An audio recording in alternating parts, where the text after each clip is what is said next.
What if I told you that the fastest way to lose money in marketing is trying to sell to everyone? I'm Sabrina Parsons, and in the next 3 minutes, I'll show you how to define your target market so you stop wasting money and start connecting with customers who actually want to buy.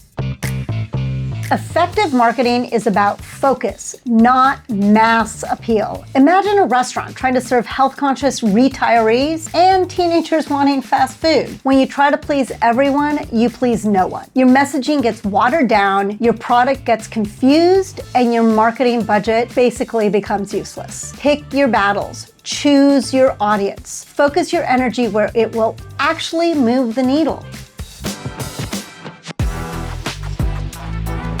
Market segmentation means slicing your potential market into manageable groups. You can start with demographics, right? Simple. Age, income, location, but you want to go deeper. You want to segment by values, lifestyle, and decision-making process. Is your customer the owner who writes the checks immediately or a manager who needs approval? Here's how this works in practice. Instead of just targeting small businesses, you could target small businesses that need social media help, believe it's worth investing in, and actually have the budget for it. See the difference? You've gone from one broad category to 3 specific filters that make your marketing laser focused. Don't guess. Validate with surveys and customer interviews. Assumptions without data are expensive mistakes.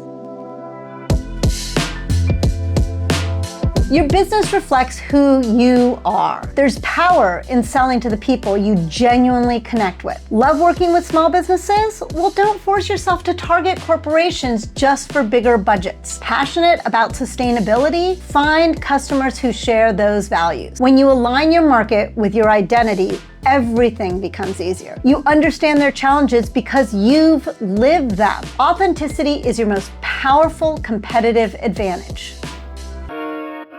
Define your target market early, but never treat it as permanent. Your initial target is your best guess. As you interact with real customers, be willing to adapt. Your business evolves, your ideal customer evolves with it. The goal is maintaining a current understanding of your market because that drives better messaging. It lowers your costs, and at the end of the day, you'll get a higher return on investment. You don't need everyone. You need the right people. When you target well, you spend less while connecting deeper with your actual customers. Start small, stay specific, stay flexible. Your customers will teach you things no research could reveal. Define your audience now. Your future self will thank you. Focus fuels results. Like, comment, subscribe. We're here to make your business better.